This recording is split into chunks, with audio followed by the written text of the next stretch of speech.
Saya pikir cukup sampai di sini. Mudah-mudahan bermanfaat. Kalau ada yang kurang jelas yang antum mau tanyakan silakan. Wassalamualaikum Muhammadin sallallahu alaihi wa ala alihi wasallam. Tolong dengarkan, ada beberapa pertanyaan. Ini enggak semua pertanyaan bisa dijawab ini. Banyak benar pertanyaannya. Ya, tentunya yang bisa saya jawab, yang tidak wallahu a'lam bishawab. Ada seorang bertanya, ada seorang ikhwan berguru kepada seorang guru yang dia pernah belajar kepada Syekh bin Baz. Kemudian orang itu tidak berjenggot. Kemudian apakah boleh? Sekarang saya mau tanya kepada antum, jenggot itu sunnah atau tidak? Sunnah. Maksudnya sunnah yang mana? Sunnah fitrah, sunnah yang wajib dilaksanakan. Jadi ada sunnah yang hukumnya sunnat, ada sunnah yang hukumnya wajib. Ini sunnah yang karena Nabi menyebutkan u'ful liha wa arkhul liha wa ahfu syawarib. Hendaklah kamu panjangkan jenggot kamu. Perintah bentuknya. Biarkan jenggot kamu rapikan kumis kamu. Wa khaliful majus, hendaklah kamu menyalih orang-orang majusi. Artinya enggak boleh kamu mengikuti orang majusi yang mereka mencukur jenggotnya. Ini perintah. Makanya para ulama sepakat semuanya. Hanafi, Maliki, Syafi'i, Hambali dan juga Zahiri mengatakan bahwa melihara jenggot hukumnya wajib, mencukurnya hukumnya haram. Jadi enggak jaminan orang belajar kepada Syekh Fulan, enggak ada jaminan. Yang penting bagaimana dia melaksanakan sunnah. Bahkan kalau dia benar jujur, Syekh bin Baz pernah berfatwa ketika ditanya tentang masalah jenggot. Ya Syekh, atasan saya menyuruh saya untuk cukur jenggot. Enggak boleh kamu taat. Tentu berkali-kali Syekh. Ada tentara, ada polisi, tidak boleh taat. La ta'ata li makhluqin fi maksiatillah. Begitu juga pernah ditanya, Syekh, bagaimana kalau seorang imam, yang imam ini cukur jenggot terus? Boleh nggak kita berimam? Orang seperti ini musir ala maksiyah. Orang yang terus menerus berbuat maksiat dan dia tahu tentang tidak bolehnya, maka nggak boleh kita berimam kepada orang itu. Sampai seperti itu fatwanya Syekh bin Baz. Kalau dia jujur, kalau dia muridnya Syekh bin Baz. Jadi kita nggak boleh belajar kepada orang-orang yang pelaku maksiat atau terus menerus berbuat maksiat, nggak boleh kita belajar. Kepada alul bid'ah nggak boleh kita belajar. Pelaku maksiat yang udah jelas-jelas termasuk syiar agama Islam, jenggot termasuk syiar daripada agama Islam, syiar dari agama Islam ini. Makanya dulu di zaman dulu nggak ada yang namanya alul bid'ah cukur jenggot, nggak ada. Karena apa? Kalau dia cukur jenggot itu ditinggalkan oleh umatnya karena syiar. Bagaimana dengan tadi disebutkan bahwa minta-minta tidak boleh. Bagaimana dengan pengemis yang minta-minta? Jangan diberikan. Mestinya ini urusan ulil amri. Karena nggak dibenarkan oleh syariat. Meminta-minta. Jangan jadi kebiasaan dia seperti itu. Dan juga belum tentu orang itu sholat. Belum tentu juga puasa. Dan kita akan memberikan kepada orang-orang yang betul-betul sangat membutuhkan. Dalam kondisi yang terpaksa kita berikan. Tapi kepada orang-orang yang sudah rutin tiap hari minta-minta nggak boleh. Apa saja yang dimaksud dengan maksiat? Ya maksiat itu perbuatan dosa dan maksiat. Luas semuanya. Durhaka pada orang tua, syirik, masuk maksiat, bid'ah juga termasuk maksiat dan juga kemungkaran, riba dan yang lain masih banyak. Ya, ratusan atau ribuan tentang maksiat ini, dosa dan maksiat. Antum baca buku yang paling bagus, bukunya Ibnu Qayyim tentang penyakit dan obatnya, tentang maksiat. Ada wadawa dan sudah diterjemahkan dalam bahasa Indonesia. Sudah diterjemahkan dalam bahasa Indonesia. Antum baca itu buku itu. Bagaimana kalau saya menulis dosa-dosa saya di buku? Bagaimana hukumnya? Buat apa ditulis di buku? Tobat. Kalau antum berbuat maksiat, tobat kepada Allah. Nanti dibaca oleh istrinya, oleh anaknya, oleh orang lain. Tutup dosa itu. Tutup. Makanya kita harus tutup perbuatan kebaikan kita, juga kita tutup perbuatan dosa dan maksiat kita. Jadi nggak ada maksiat itu dibanggakan, diceritakan pada orang, nggak boleh. Ini kan sekarang banyak begitu. Mantan-mantan disebutkan, mantan ini nggak boleh disebutkan maksiatnya. Tobat kepada Allah udah, jangan dimunculkan depan orang. Ini kebodohan. Akhirnya nanti orang lain apa? Ikut. Saya juga nanti mau seperti dia. Saya maksiat dulu, nanti tobat. Bisa ceramah seperti orang itu. Kan mengajak orang untuk maksiat. Ini kebodohan. Kebodohan. Mengajak penyanyi menjadi pembicara. atau mantan pemusik, ya, untuk apa? Untuk jadi MC. Awalnya MC, lama-lama jadi apa? Ustadz. Ustadznya bodoh, ini juga sama bodoh. Jelas itu. Sekarang banyak itu. Kenapa harus pakai yang seperti itu? Kenapa? Hatta dia mantan dari tokoh-tokoh yang sesat, firqah yang sesat, sama dengan kaum muslimin. Yang taubat kan bukan hanya dia. Ratusan orang yang taubat. Jangan ditampakkan kepada orang supaya orang tidak tertarik dengan maksiatnya. Tutup. Ajak dia kepada kebenaran. Dakwakan dia kepada kebenaran. Nasihati dia untuk tobat dan istiqomah dalam tobatnya. Apa kita yakin dia istiqomah? Belum tentu. Istiqomah dalam tobatnya. Banyak orang yang tadi tobat betul nangis luar biasa sudah tobat. Cuma sekejap.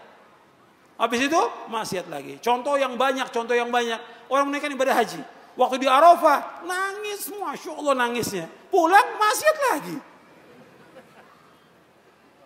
Iya nggak? Banyak yang seperti itu.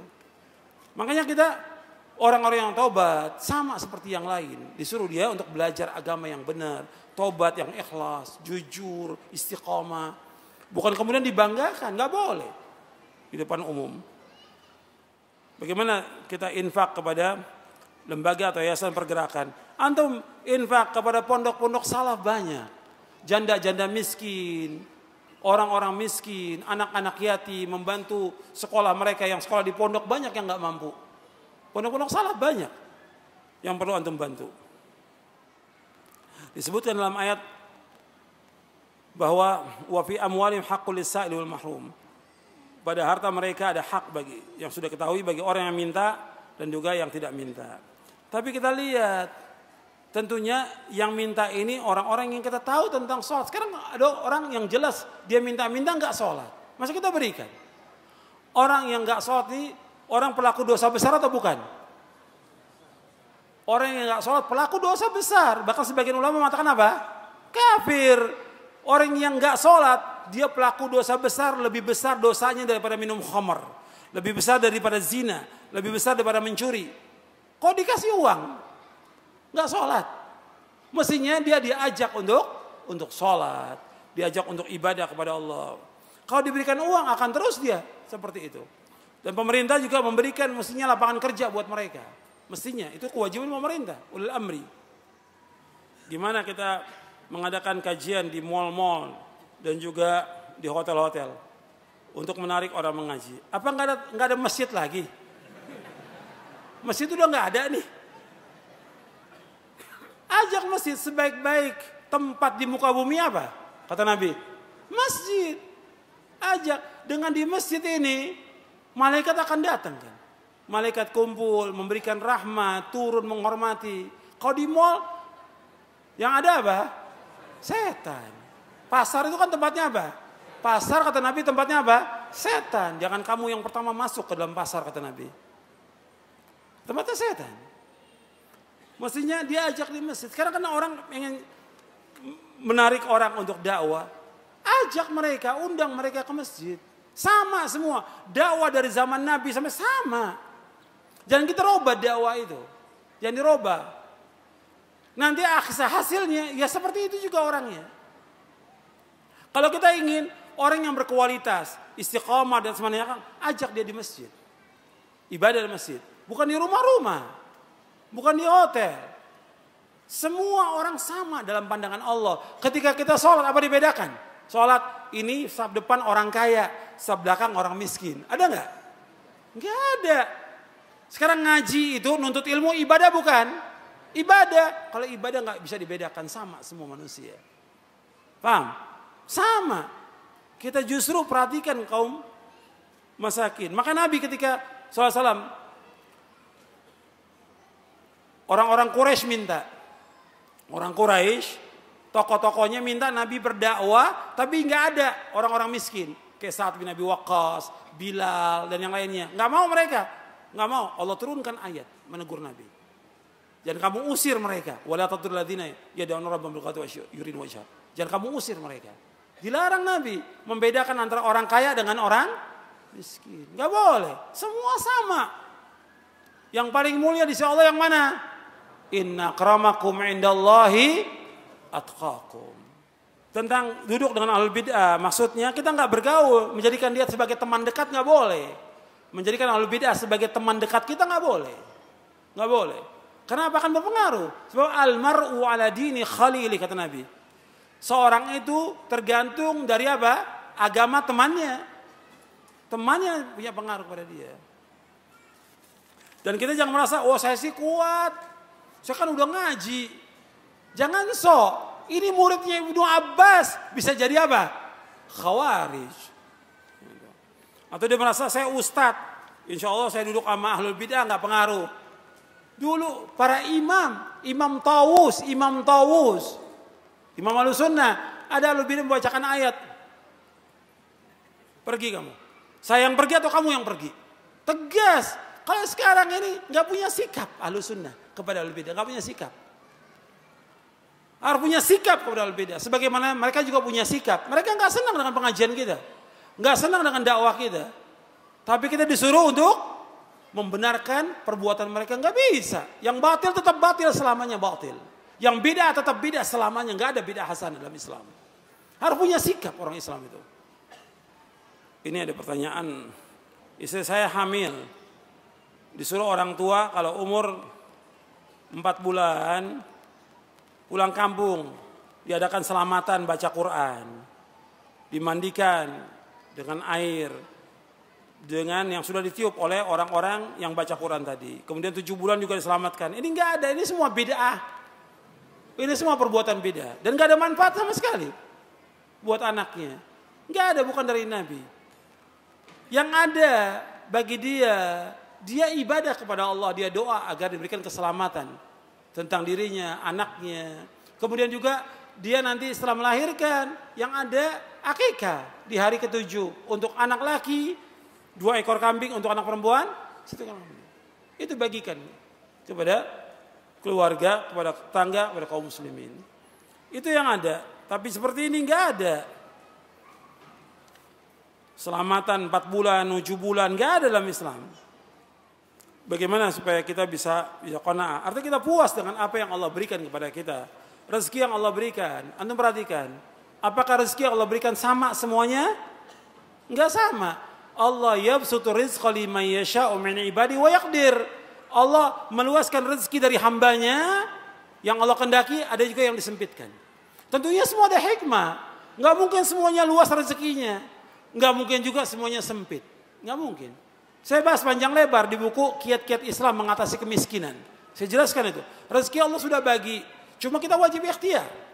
Tapi kalau kita beriman dan bertakwa kepada Allah, diberikan keberkahan rezeki itu. Nabi berlindung dari kefakiran. Nabi berlindung kepada Allah dari kefakiran. Nabi nggak takut umatnya fakir. Tapi Nabi juga berlindung dari kefakiran. Kita tetap usaha. Dan mohon kepada Allah rezeki itu. Jangan kepada manusia. Nanti akan diberikan barokah rezeki itu. Sedikit barokah. Antum bisa banyak lihat orang kaya. Gajinya Masya Allah sebulan. Puluhan juta. Tapi nggak ada keberkahan. Tapi ada orang yang gajinya cuma 1 juta atau 3 juta. Barokah. Cukup buat istrinya, anaknya, orang tua cukup. Itu barokah. Makanya kita harus puas dengan rezeki yang Allah berikan. Maka kita jadi orang yang paling kaya di muka bumi ini. Saya mengamati perkembangan dakwah salafiyah. Khususnya tempat saya. Sejak zaman dahulu, kalau saya amati, dulu para da'i salafi sangat semangat untuk memberantas syirik dan bid'ah. Namun sekarang sedikit di antara mereka yang melakukan itu. Yang disampaikan masalah-masalah yang pada umumnya disepakati oleh umat Islam. Bagaimana tentang ini? Ya kalau antum melihat da'i yang seperti itu, ya antum ingatkan dong. Kan pokoknya dakwah adalah apa? Tauhid. Insya Allah besok saya akan jelaskan. Dakwah itu pokoknya adalah tauhid. Dakwah itu bukan yang lain. Harus tegakkan tauhid.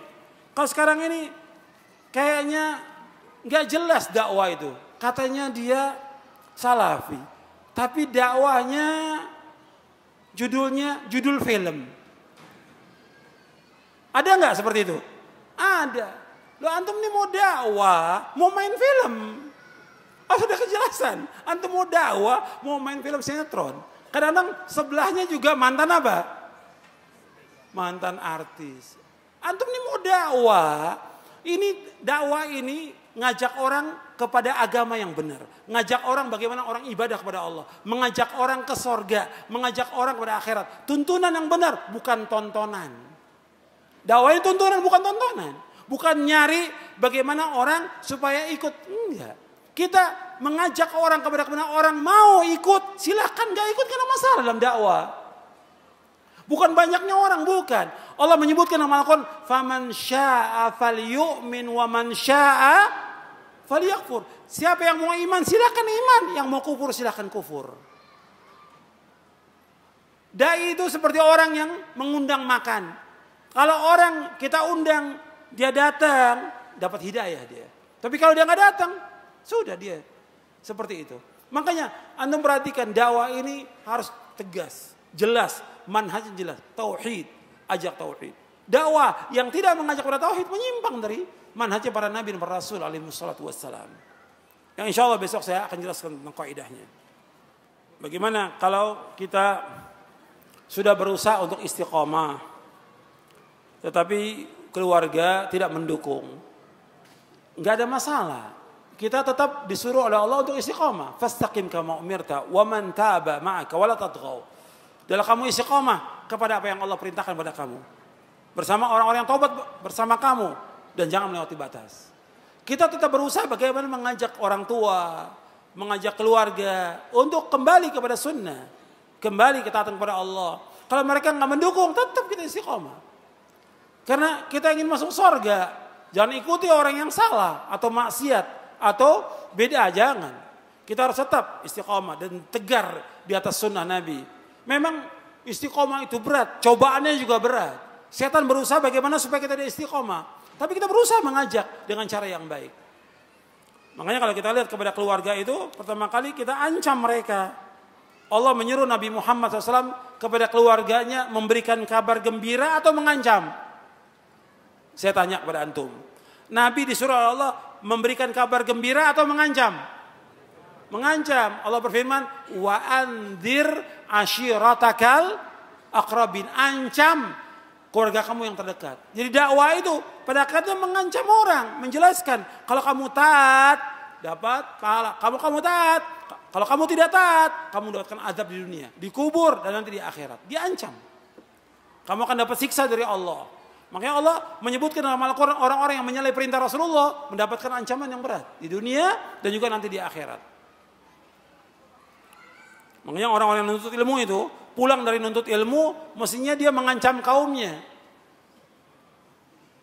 Orang yang menuntut ilmu, ya, dia belajar di sini, di pondok atau di Timur Tengah, pulangnya mesti apa? Mengancam kaumnya tujuannya. Tujuannya itu, liyundiru qaumahum idza raja'u ilaihim la'allahum yahdhar. Allah sebutkan dalam surah Taubah agar mereka yang tafakuh fid din ini mengancam keluarga mereka bila mereka pulang ke kampung mereka, kepada keluarga mereka, agar mereka hati-hati. Sekarang nggak diancam, nggak dikasih peringatan, dibiarkan, nggak boleh. Terus kita harus peringatan. Allah berfirman, ya ayyuhalladzina amanu qu anfusakum wa ahlikum nar. Wahai yang beriman, jaga diri kamu dan keluarga kamu dari apa? Dari api neraka. Ancam mereka dengan neraka supaya mereka takut dan berhati-hati. Bagaimana kalau kita dalam keadaan sulit kita minta tolong kepada orang lain, boleh atau tidak? Boleh. Dalam hal-hal yang orang lain mampu boleh. Yang nggak boleh kalau orang itu tidak mampu. Seperti tolong menolong, pinjam meminjam uang. Boleh kita minta tolong pada dia, minta bantuan karena kita mengalami kesulitan dan sudah berusaha nggak mampu kita. Boleh. Tapi dalam kondisi yang terpaksa dan darurat. Kalau minta-minta seperti yang tadi disebutkan untuk pribadi, kekayaan pribadi, yang nggak boleh. Bagaimana kita memberikan semangat lagi kepada diri kita dan keluarga kita dan juga kawan-kawan untuk mengaji kembali. Bahwa ada juga orang-orang yang kemudian dia futur, lemah semangatnya. Ya diingatkan, kalau orang-orang udah lemah, futur diingatkan. Kenapa harus futur? Kita harus semangat. Kita bandingkan begini, antum perhatikan. Tolong perhatikan. Orang yang berbuat maksiat, futur enggak dia? Terus maksiat. Orang yang bid'ah, futur enggak? Siang bid'ah, sore bid'ah, malam nyanyi terus dia. Iya enggak? Yang syirik, antum lihat dia ampel.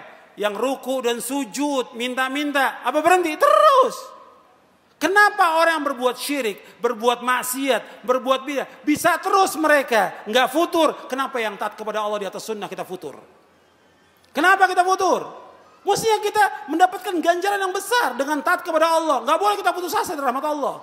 Kata Nabi, ihris ala ma yanfa'uka wasta'in billah wa la ta'jaz. Berkemauan keras kepada yang bermanfaat bagi kamu. Minta tolong pada Allah, jangan lemah. Jangan lemah kita. Terus kita meniti jalan yang hak ini. Karena jalan yang kita tuju, jalan menuju sorga. Jalan menuju sorga yang luasnya seluas langit dan bumi. Bukan dunia, ini yang kita kejar. Dunia ini sebentar, gak ada artinya. Kita hidup hanya berapa tahun aja. Maka terus berbuat ketaatan. Jauhkan maksiat. Terus di atas manhaj yang hak. Jauhkan yang bid'ah. Jagakan sunnah sampai kita diwafatkan oleh Allah Ta'ala. Mudah-mudahan yang saya sampaikan bermanfaat untuk saya dan untuk sekalian. Sudah masuk waktu Isya. Dan cukup sampai di sini kajian kita. Kurang lebihnya saya mohon maaf, itu yang bisa saya jawab. Insya Allah kita lanjutkan besok dengan buku Syarah Akidah Ahlussunnah wal Jamaah. Saya mohon maaf kurang lebihnya. Dan mudah-mudahan Allah memberikan istiqamah kepada kita di atas jalan yang hak. Di atas Quran wa sunnah ala fahmi salaf. Di atas ketaatan kepada Allah. Dan mudah-mudahan Allah mengampuni dosa-dosa kita. Wa sallallahu Nabi Muhammad SAW. Subhanakallahumma bihamdik. Asyhadu an la ilaha illa anta. Astaghfiruka wa atubu ilaik. Assalamualaikum warahmatullahi wabarakatuh.